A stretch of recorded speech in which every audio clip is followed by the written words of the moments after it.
Hello, everyone. Welcome to an amazing episode. I want to call it the art episode.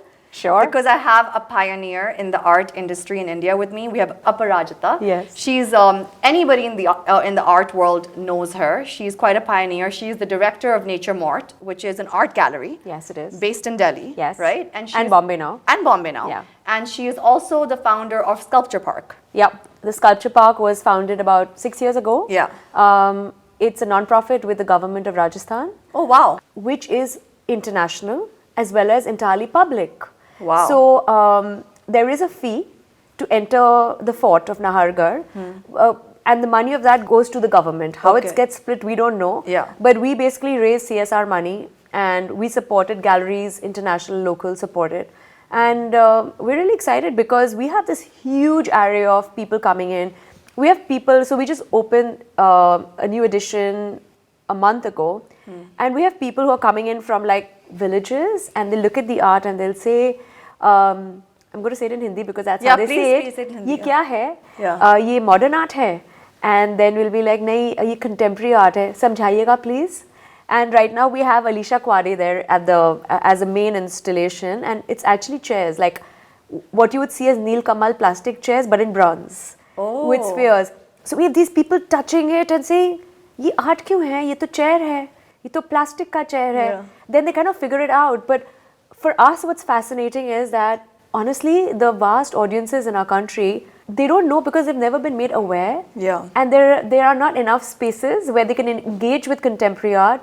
So it's been a very fulfilling, taxing, nauseating, and again, like happy experience to do something like this. Yeah, that's so wonderful. And you're taking art, usually art comes with this preconceived notion of being a little snobbish. Yes. And not for everyone. It's only for the classes or, highly educated or nuanced people. But you're taking it to the grassroots, to people, that's amazing. So, one of the ideas or what we hear a lot and the pushback regularly is that it is so elitist. Yes. It's, it's luxury. We feel so and we have the wealthiest, most intelligent people saying that we feel really dumb when we walk into an art gallery. Because I recently read that art speak is kind of banned because it's got a lot of lingo that a lot of people do not understand. Yeah. And I always feel that our job is not to make the other person feel stupid, but for to embrace them, to explain what the people in the art ecosystem have studied over their lifetimes and kind of explain it in a language that is easier to absorb. Yeah. Internationally, that job is done by museums and by public art. Right. People grow up on weekends going to museums and sort of learning the experience of engaging with art. We don't have that here, but I think the next generation will see it differently. Yeah. So yes, people are very intimidated by fine art. They always come up and say, I don't understand it, I don't understand it. And I'm like, but you don't have to understand it because you're supposed to feel it. You're supposed to feel it, number one. And number two, like if I go to a chem lab, I'm not supposed to understand it. Yeah. But there's this expectation of people to understand art just because it's a visual form. Right. So I always tell people, it's okay, you will learn as you go along, but there's no need to feel belittled because you don't get it right away. Immediately. Why is fine art important? So, let's just speak, and also tell me in general, but tell me specifically in India. So I'm going to first do the general bits. Yeah. So I think I had an aha moment. I was at the Louvre many, many years ago. Yeah. And there was a Raphael exhibition going on, and I had landed early, and you know how French hotels are, they do not allow you to enter the room before a certain time. Yeah. So I was like literally wanderlust hanging around, and I said, I'm going to go to the Louvre. And I walked in as one of the first visitors in that morning, and I'm here with this exhibit, and suddenly 500 years has collapsed between me, my moment, and Raphael and his moment. And I suddenly am witness to his time, what life was, humanity was, and I get to connect with history in a very personal sense. It's my experience with his experience, and it's all in one time. Yeah. We have elapsed time. And I think that the reason why art is important is because you literally get to understand who you were as a being, as people who walked this earth, and what their experiences were. And where you came from, maybe? And where we come from. Yeah. Which is why it's art history. Yeah. There's a historical narrative to art. which is critical. And one of the reasons and what we chase is what's going to be relevant 100 years from now when people look back at us and our time to say, who were we? Who were our predecessors? Right. Where do we come from? Right. And that is something that fascinates every human being at some point. So art answers a lot of those questions, right? Like, I think it helps us connect. In a way, yeah. It helps us answer questions. It helps us make sense of this very complex question of life. And in India, art has such a rich heritage in India itself. Yes. If you take, those caves in Ajanta. Ajanta Ellora caves, which my school took me to, thankfully was stunning. I mean, so many things. So why is it so important? For the same reasons, because it's explaining the history of our people? I think one is that when we access the earliest art forms that we see from our country, we get to understand how sophisticated a people we were. Yeah. It helps build pride. Yeah. That we aren't somebody who's just, we're not a new civilization. We're a very old, ancient, sophisticated, ancient, and a very rich civilization. And a lot has been done. And I always believe that we stand on the shoulders of somebody else. Yeah. And there have been generations of people on whom we are standing. Exactly. And I think that, to me, this is entirely my opinion, the best kind of human experience is if you can integrate who you were with contemporary culture. Right. And is that where contemporary art comes in and your love for contemporary art? I love it because I'm a psychology student. Okay. And so when I look at art, for me, it's a more inside job. What does it do to me? Right. How do I understand existence because of this? So I love it personally. I think that to witness so many creative geniuses in my lifetime, it's like an honor. I'm so grateful that I can actually witness so much human creativity. It helps me just, my love for it also comes from my grandmother. Okay. She almost forced us to enjoy the arts. It could be theatre, poetry, music, fine art. And she kept cultivating that sense that the more you appreciate, the more full life will be. Yeah. And that fullness is really, you can see the glass half empty or half full. Yeah. I'm always seeing it half full. Yeah. And I think that comes from the appreciation of art all around you. Everything, right? Yeah. The whole sense of this room, for example, everything put here is artistic. Has a design element. Has a certain thought that has gone through. It's intentional, it is not unintentional. And I think life lived intentionally is beautiful. It is, because you appreciate everything. Exactly. Now, I really wanted to ask you this. In fact, I think I have a selfish purpose of having you here, because she is one of, the most intelligent women I know, and I really want to understand this. And it's for a lot of other young people who are making their own money now. Yeah. I only started investing in art and buying a little art, I would say 3 years ago. So very recently, myself, right? And I know so little about it.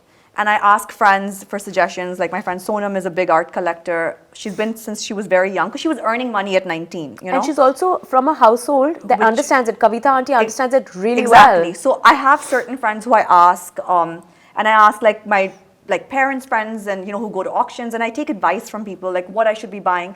Because the thing is, as a young person who's earning money, now everybody talks about investing. Yes. And you want to make your investments diverse, right? Yes. So people invest in the stock market, people invest in, say, gold and property, and I have friends going to the hills, picking up a small piece of land. Everybody wants to invest in different things. You want different, and isn't art one of the best places to invest your money? So worldwide, the number is about 4% of human wealth is in art. Okay. So there are metrics, and there are wealth managers in large private, wealth managing firms have art divisions. Right. Because people want to, it's like that Maslow's need hierarchy, right?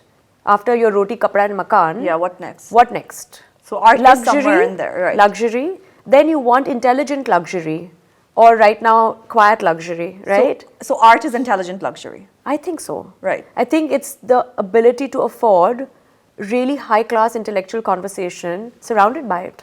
And more importantly, even for people who are not art connoisseurs and want to do it completely from an investment point of view. Absolutely. You buy something intelligently and it will appreciate. It will appreciate. And you can flip it also. Well, I would, flipping it is not generally recommended because it's like a fixed deposit. Huh. It takes a really long time to mature. It's a long-term investment. It's a long-term thing, and the idea is to build collections. But most auctions internationally are of people who've collected through their lives, and then they're selling it. So the value in a collection is a lot more than a value of a single work. Right. Number one. Number two, I think that it's a long game. Yeah. It's not a short game. Yeah. So it's to really enjoy the process, and it's really the process that is so fulfilling. To go see, we're so lucky because we have so many artists. Our peers are alive. Right. To talk to them, to understand why one over the other. So how do you choose? Like, if you're looking to start getting into the world of art and investing, how do I choose? What do I buy next? So I would actually, there's a process before what do I buy. So what is that? I think the process is to go and see art. Just to consume it first. To consume it. Yeah. The more you consume, the more you're able to sift what is standing out and what is not. I think museums are a great place to begin. We do have museums in India now, and I do encourage people to go and see. Go see good galleries. Yeah. They will, the editing is done for you by them already. Right. So Nature Mort is one such place. Yes, and there are many others. Yeah. There is quite a robust list of galleries in India. Once you start recognizing their programs, you can recognize, do you like abstract art? Do you like figurative? Do you want sculpture? What kind of work do you want? Do you want like indigenous art, which would be like craft-based art? Yeah. Would you like textile art? You can figure what you are resonating with, and then deep dive on who are the best and who are going to land up in museum collections themselves. Who are your 3 favorite contemporary artists in India that you would invest in? So I have bought, in the older rung, of course, I have bought Subodh Gupta, Bharti Khair, Dayanita Singh, Jitish. I mean, I've bought pretty much every one of my artists simply because I really believe in each one of them. In the younger ones, there's Martin Khosla, Aisha Singh, Asim Waqif. I love all the art I work with. If I don't love it, I can't work with it, and I can't, with any morality, stand by it and say sell it sell it. Yeah. How can I sell something that I don't believe in? Right. Exactly. I mean, that would be just wrong. Yeah. So we're very careful about our program. We choose our artists quite carefully, and so I mean, I think that reading about art. There are courses now. We actually co-funded a course with the Museum of Art and Photography in Bangalore. Oh, lovely. Which is a free course online. What's it called? Just introduction to Indian art. Anyone can sign up. Anybody. Yeah. The idea was to actually allow knowledge to percolate into everyone, because there are no formal courses, or there are not enough formal courses. Internationally, you can do an art course and a physics course together in America. Exactly, yeah. You can do a lot of things together, but not in India, unless you're in Ashoka. So like an IIT engineer will not necessarily know how to go about learning about art. And therefore, we worked with the museum to come up with a course. That's amazing. Yeah, I really believe that my role is to help, is to not only, of course, work at the gallery, but to also work on the ecosystem of the arts. And if I have learned something, I want to give it away. Yeah. Which is that's why the efforts towards, like I said, it doesn't make us any money. The sculpture park doesn't make us any money.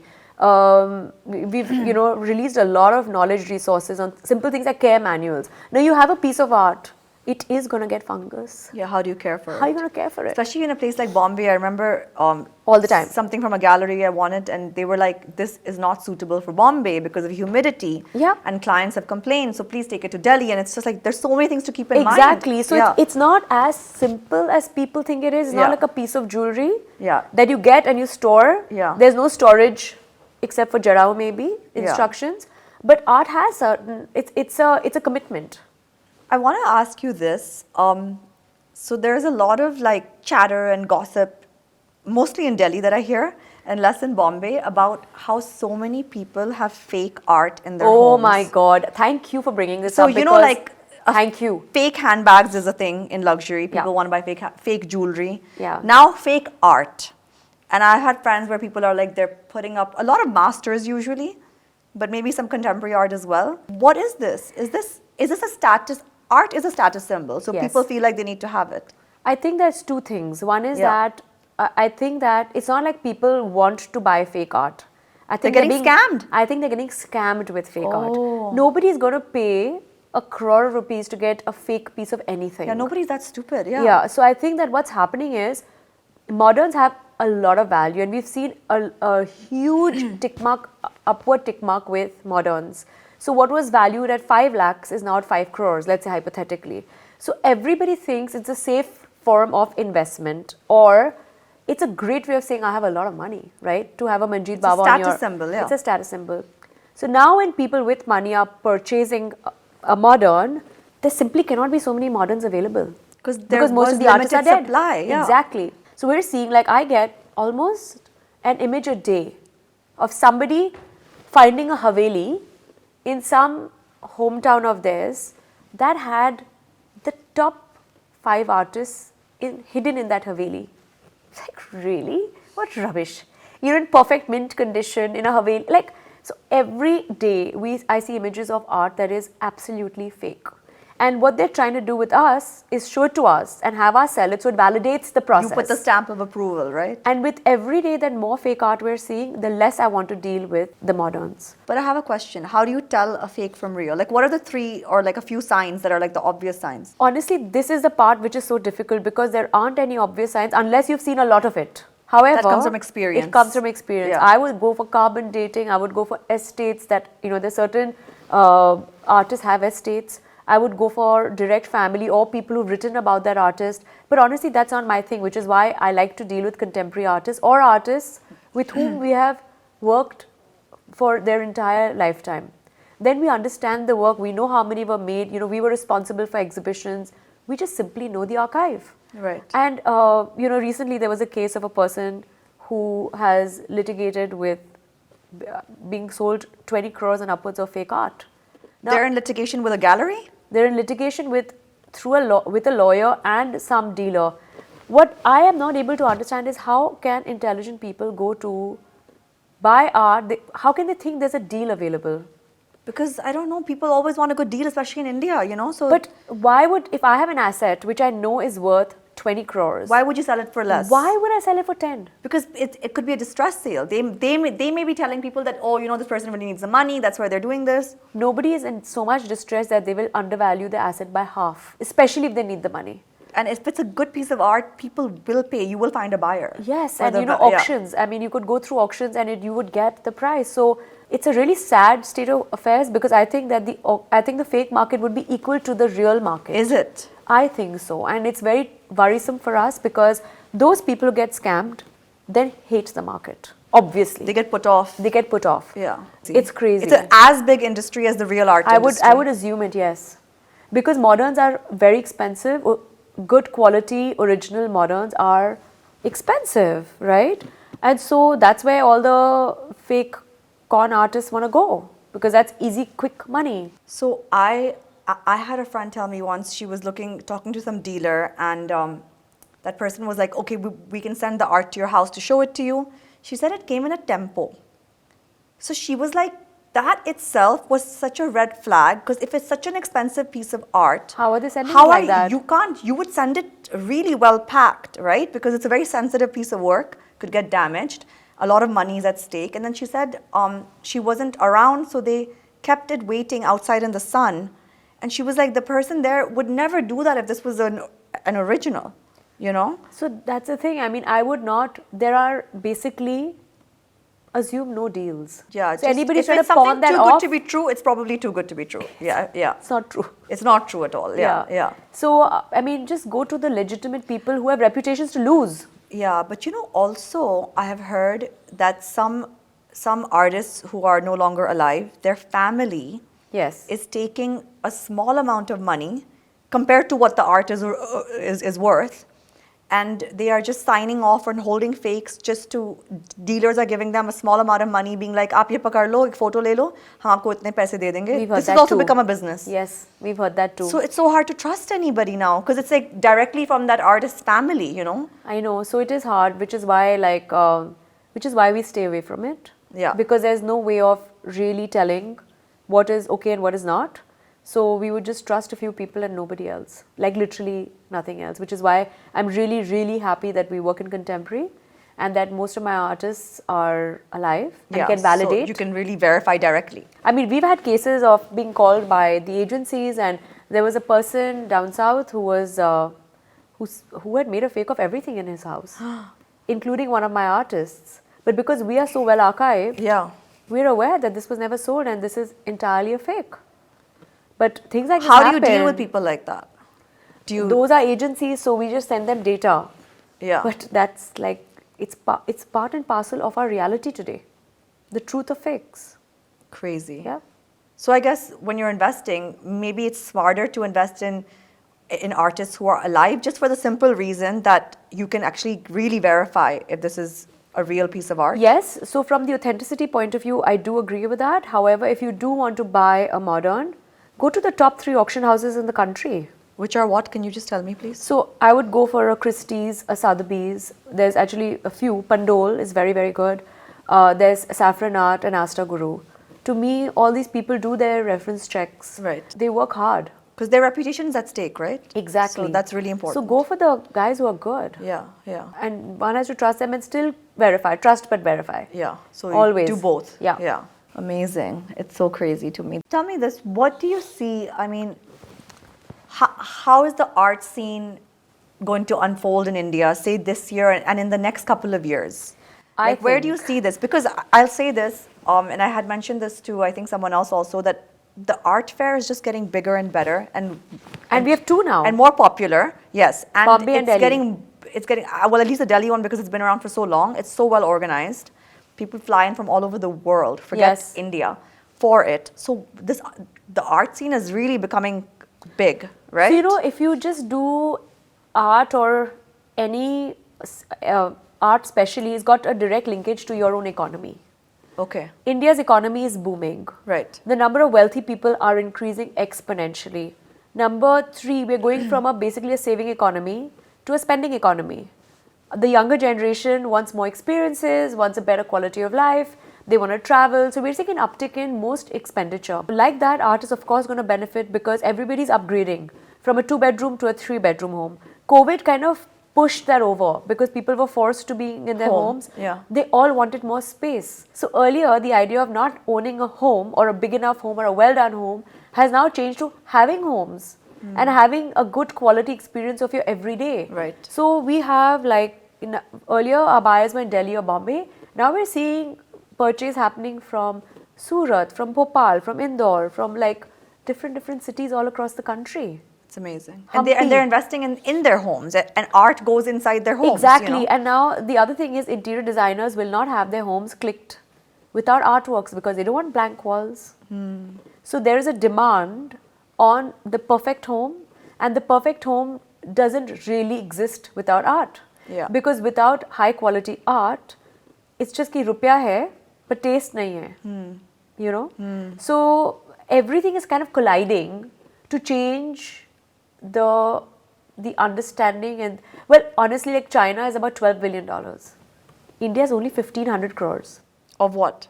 The art market. The art market is 1,500 crores. So we have a long way to go. But it's going there. It's definitely. Where it's going, I don't know, but it's definitely going to be a lot more than where we are right now. Yeah. Yeah, because I see this now. I see interior decorators, even say at these art fairs, I see them bring their clients. Absolutely. And I see them help their clients through the process, because they may not know, even I didn't know about a lot of this. And they will help you pick out the right artists for your investment, for your home. This has become a very common trend. And they kind of make it seamless. Because your home has to work. Right. And for it to work, you need all the different kinds of elements. Yeah. Art is a very, very crucial element to a home, in my opinion. But yeah. Of course. Of course it is. Yeah. Of course. You want something beautiful to look at, or something which makes you feel a certain way or resonates with you, right? Something that really says who you are. Yeah. It has to, when you walk into a home, you kind of try to understand who that person is, who are the people inhabiting that space. Right. Art has always been an indicator of that. Exactly. Of the artist. Exactly. And then whoever resonates with that artist. Yeah. So I don't believe in punting on art. Yeah.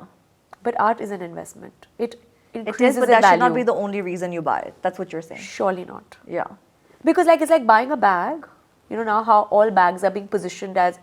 And some bags are appreciating once you buy them. Yeah. And it's about which bag still, it still has to work for you, right? Right. You're not going to buy a bag and put it in a glass closet and be like, I'm never going to use it. No, you're going to use it. You're going to use it, and it's still an investment, certain ones. Yeah, like I was speaking to a very brilliant designer, and I was seeing his jewelry, and I said, but isn't it much more expensive than what the elements are? And he says, come on, can't be talking like that. You really think that with lab grown of everything, you're going to be looking at value and then a percentage for design?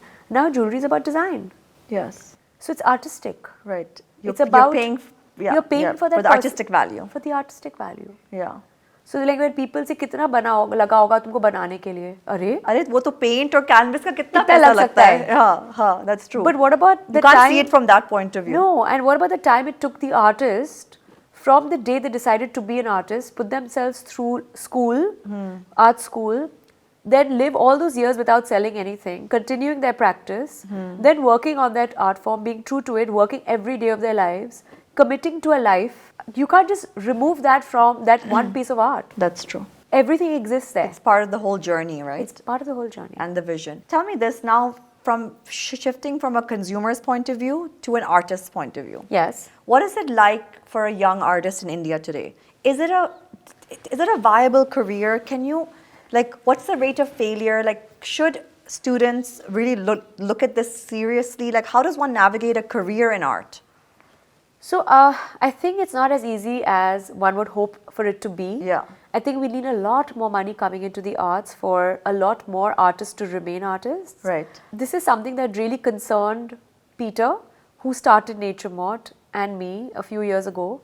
And we had a lot of conversations that there are still too few galleries as compared to the quantum of artists that our country can produce or is possibly producing. And so how are they going to be nurtured? Because you see, you have to have shows to continue being an artist. That's how you improve. That's how the artist. You have to keep showcasing yourself. Yes, yeah. Showcase their art form. And if there's simply not enough spaces, who is going to do that for them? Yeah. So then often they change tracks. They become professors or they teach art. They're not able to remain artists because ultimately you need money to sustain a practice. Which is when I started something called Terrain, which is my art platform for young emerging artists to showcase themselves. Okay. We still aren't where we need to be. A lot more has to happen in the ecosystem of the arts to keep artists as artists. And like it's, simple things like artists who are coming from very small towns, they don't know how to approach fancy galleries. They don't know how to showcase their work. Sometimes even simple things like not knowing how to document their work. Yeah. Like how do you photograph it? How do you prepare a PDF? How do you write about your work? Yeah. Suppose they don't know English and they are in their language. Who is going to cross that barrier between that language to English? How are they going to get discovered? Then how will they sell? What's the best way to get scouted as an artist? Right now it's through their absolute will of like their desire. So they are reaching out to galleries like us. They have to really like be. Yeah. I don't want to use the word pushy, but they really have to get themselves out there. They have to approach get themselves. galleries. Exactly. Show, like you just have to do that. That's the best way. But now we're also seeing like there are certain foundations in the middle, some that exist in Baroda, in different parts of the country that help or have residencies where people like us can scout them. Okay. So it's a mix of both. Right. And there are younger galleries that have shows. There are curators, but it's not as robust and as large as it needs to be for a country of our size. If we were smaller, but 1.4 billion people is a lot of people. Exactly. And there's a ton of craft out there that is unrecognized. Yeah. So like for example, crafts people, and I know you have some experience with this. Sometimes you need to change color. It can't be too poppy. Exactly. It needs to become a little bit more sophisticated. Right. But who is going to engage with them to teach them that? So there are many gaps, but I believe that there are enough people who care, who are going to help circumvent these gaps. Yeah.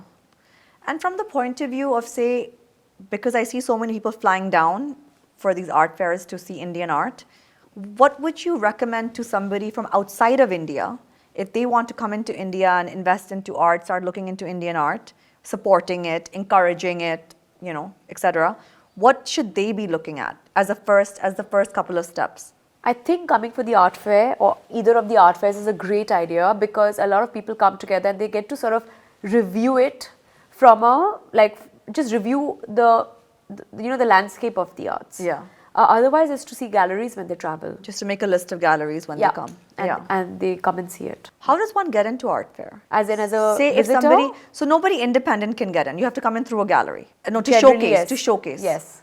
You can't come in independently. Either through a gallery or through an institution. Okay, so you have to approach one of these to then get into, because there's a lot of eyeballs, right? So it's a via thing. It's a via thing. And I mean, art fair has some amount of curation, so everybody's not there. Internationally, art fairs are even more curated and fewer people, fewer galleries this is quite get there. big. Yeah. This is large. Yeah. It would be the better way of doing it. What's a better investment, art or jewelry? Like I know you're in the art world, fine art world, but just if you had to be objective, metric in terms is art. of appreciation. So good quality art. Appreciation. So good quality of art will overseed even stocks. Yeah. So there is data to support that, but good quality art. So somebody can say, what's good quality art? Yeah. But like, I don't know, a bad quality diamond, the minute you buy it, the resale value is gone. Gone. We know that we can't sell diamonds, for example. So it's something that you wear because you want to have it, right? We spend a lot of money on clothes that, okay, I'm speaking for myself. What's the value in the next season? Yeah. Except a few bags. Nothing has resale value. I know you do a resale thing. I mean, I'm into vintage, but how many people are into that? How many people are into that? Yeah. So, like, but art does, but again, just anything you bought is not going to have resale value. Intelligently bought art. Intelligently bought art. 100%, it's much more than jewelry. And do you invest in artists outside of India, or you think we have more than enough here? I invest in artists outside India. You do? Yeah. Because I feel that at a threshold, but here I'm thinking for my buyer, that if they have an X amount to spend, now India wants the best the world has to offer. So we have to have that as an option, but we'll always be 65% from the region and 35% international. So you would always favor Indian artists more? 100%. Yeah. Because I mean, I want to, right? Like that's part of what but we have more than enough in India, like. We do have more than enough, but sometimes, we also need more material often, because I have 2 spaces now, and then all these art fairs. How much can I make one person, or how much can they produce? Yeah. So you want to give variety also, maybe, just some variety. Variety, different things speak in different locations. Yeah. Artists get fatigued, mentally fatigued. Yeah. So can't expect them to come up with work all the time. That's true. That's true. They need to pause. It's humans. Yeah. AI art hasn't come to that place, so it's not like we can churn it out. This is a very good point you brought up. Do you think AI is going to affect the art industry? It's already affecting it. In what sense? So we had a very interesting. So I did the world's first AI show. Oh, I didn't know that. Art show. Very cool. It happened in 2018. Okay. And we showed AI artists, and it wasn't from a point of view of selling the work as much as it was about saying AI is here. Yeah. And so get up and see it. Yeah, either be a part of it or, we don't have a choice. You don't have a choice. Like whether you want it or not, it's there. And there are decisions being taken for you without you knowing it. Yeah.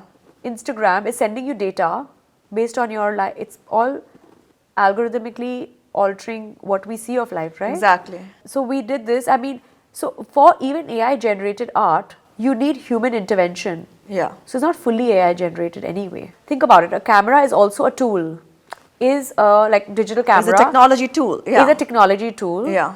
And when photography came along, photography was all about, it was a full vertical, and it still is. And then the iPhone came along, and everybody became a photographer. Yeah. So what was gonna differentiate a fine art photographer to the every person photographer? Yeah.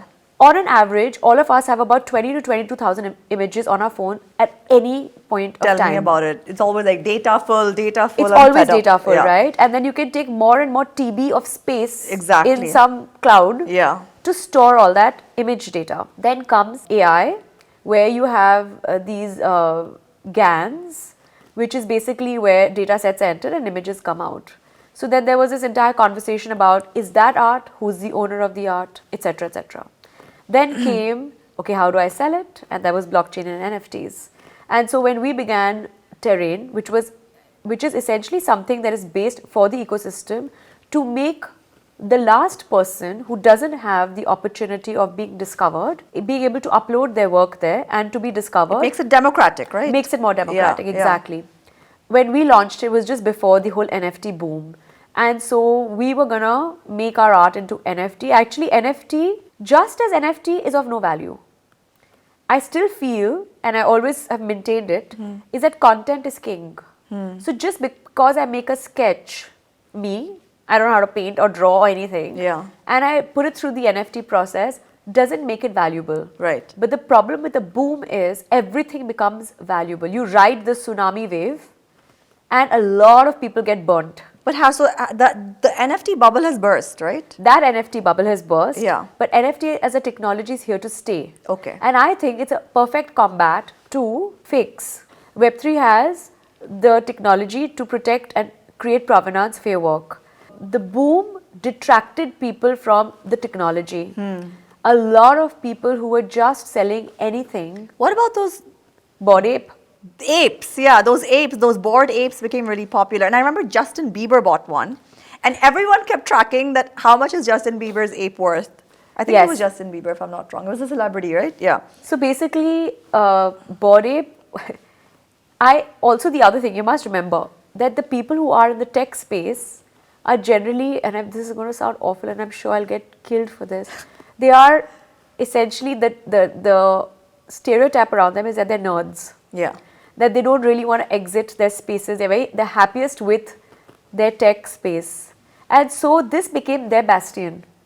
A lot of money was coming of the tech money that was coming into the arts, but actually into NFTs. And so they had this entire community that was being developed that was kind of trying to overthrow the fine art community. It was quite interesting. All successful art has been about overthrowing the previous. Disruptive. This is very disruptive, but I think that we have to see a lot more sophistication coming into the content of the art. So the truth is, everything that has value has content. You can scam people only for so long. Exactly. So content has to always be the key. So you think the future is taking these fine artists who are doing, say, art in a more traditional sense, but for them to use technology. Maybe for provenance. First of all, for provenance. And provenance, for people who don't know, is basically like proof, right? Basically, that tracks the authenticity, whether it's original or fake. Card or, document, provenance. And so basically they can use this first for provenance and then even to combine it, because it would say if a traditional artist used technology or used NFTs to create something amazing, like you said, the content would just have more value, right? So it doesn't even have to be that the fine artist who's making a painting wants to do anything beyond using it as a provenance tool. Yeah. But what about those amazing digital artists who just only do that? Who only work in digital realms? How do you protect both the buyer and the seller from, how it can be replicated with much more ease than a fine art painting can be. So it really allows the digital, the not tangible pieces of work, installation pieces that will deteriorate, to have a life beyond their physicality of it. So I think that as a technology, it is superb. I think that it is going to be very important. I think it's going to become the norm, but it's going to take a bit of time. I wanted to ask you, just for the average person who may not know, how does a gallery make money? Like, how does the whole economics of art, how does it work? And then in turn, how does the artist eventually make that money? So basically, the gallery system is a few ways that it works. Yeah. Suppose you represent an artist. Yeah. Then you work with an artist over years. So let's say we begin with their first show. So you allow them to, you give them topics, or you give them, or you just let them be? We let them be. Yeah. We choose them because we like their topics. Got it. Yeah. Right? Yeah. We choose them because we love their form. Yeah. So there's a formal level to it, there's an intellectual level to it. And I mean, if it's sculpture, then there's a production level to it, right? And we keep working with them over years. So let's say it takes an artist about 2 years to come up with a solo show. So which means an entire exhibit of their work. We work with them over, let's say, 10 years, 15 years. Do you pay them over these 2 years or 10 years? When we sell their work.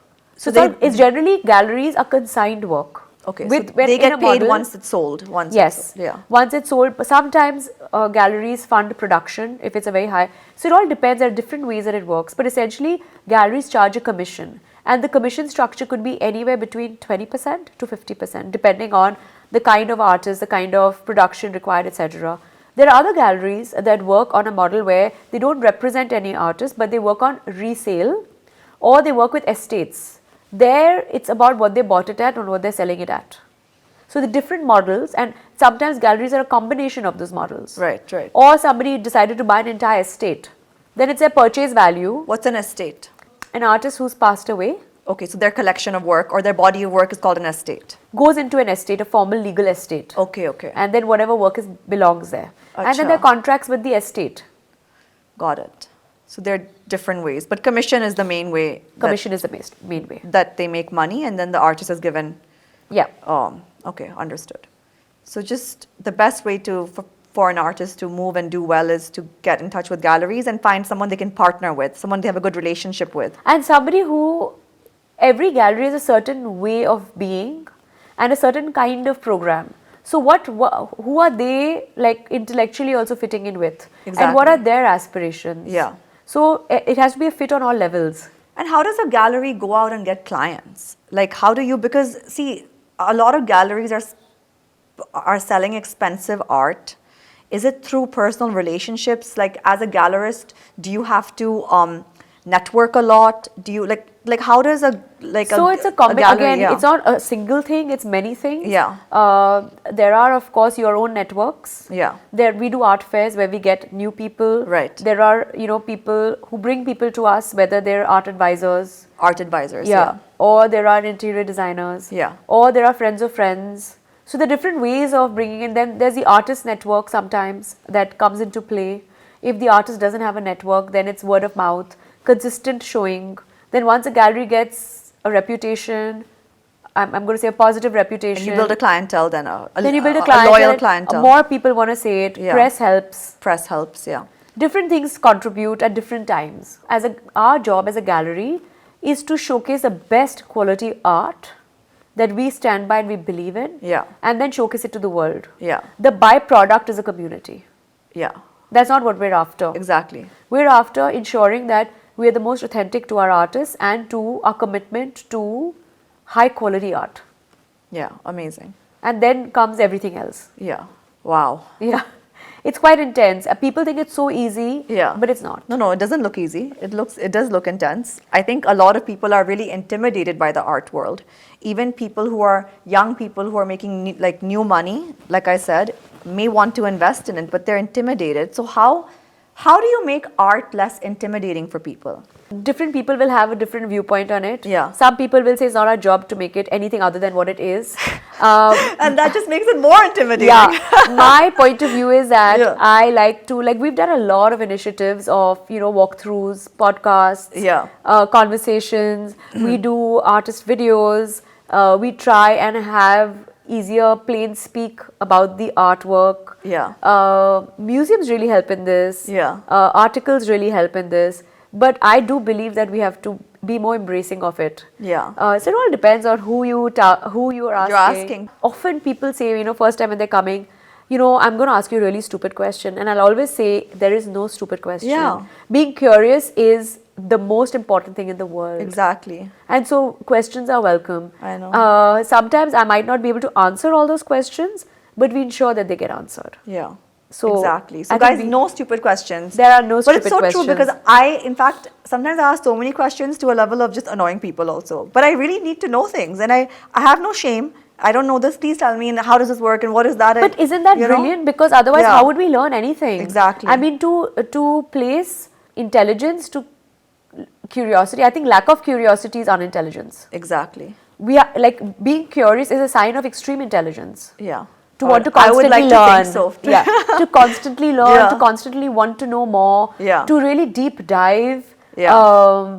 and ask questions. One of the annoying questions is, this doesn't match my sofa. Is a slightly annoying question. Because you're like, you can change the fabric, honey, but you ain't changing that for a very, very long time because it's That's true. 100 times the price of your sofa, this thing. So Yeah, that it's is true. sometimes tough, but even that is valid because Yeah. we've been taught over years that things should match. Yeah. Or things should look good together. Yeah. So people just assume that is the expectation. When you're But buying anything. when you're buying anything. Yeah. But I also feel like that has a growth curve. We begin there, then we suddenly realize, oh, we don't need that. Yeah. So I have extreme faith in people's intelligence. Yeah. That's good. Yeah, and I have extreme faith that anybody who has made enough money, has a certain amount of intelligence To get there. to be growth oriented. Yeah, And when yeah. you're growth oriented, you can pick it up. That's true. Okay, I want to ask you one last thing. What is on your wish list? On my wish You're an art connoisseur, so obviously you already have a good collection. We I know do this. have a You great work in collection. art day in and day Yeah. out. What is someone like you? What is on your wish list? I mean, I have a lot of the Indian artists. Yeah. I would have loved to own a Gaitonde, but now it's out of my reach, so I can't. Well, But one day. hopefully, Yeah. but maybe by then I'll want to own something else. Yeah. As of now, I would have loved to own it, but that's not going to happen. Internationally, I have a few list of people that I'm like that I would love to own. So Amazing. Thank you so much for being here. thank you very much for being here. I for feel like having me here. I know a lot more. I learned some jargon, which I didn't know. I've learned quite a few things. It's been amazing. I love fashion. I love to see it. I love to witness it. Yeah. I love to see like all the different kinds of people that you have there. I think like one of my favorite words these days is intentional. Yeah. It's about choosing intentionally what is it that you want yourself to be, Yeah. and what you want to be surrounded by. Yeah. And how are you gonna equip yourself with knowledge, Yeah. for you to be able to do that. Isn't that the biggest luxury at the end of the day? I think that's the biggest luxury. To choosing how being in charge of your own like life and time and who you're surrounding yourself by, like you said. Being really- intentional is a luxury. I think being Yeah. exactly. Yeah. To make choices is a luxury. Yeah. There are so many people we engage with that do not have a choice. Exactly. So I really feel that we're very fortunate, and I'm so happy you're doing this because it allows someone like me to witness other people and what they've got to say about their craft or about their love, Yeah. and we get to learn about that. So Yeah. thank you. Thank you. Thanks a ton. Thank you. Thank you, my dearest. Thank you. I hope you're enjoying watching Fashionably Purnia. Don't forget to like and subscribe.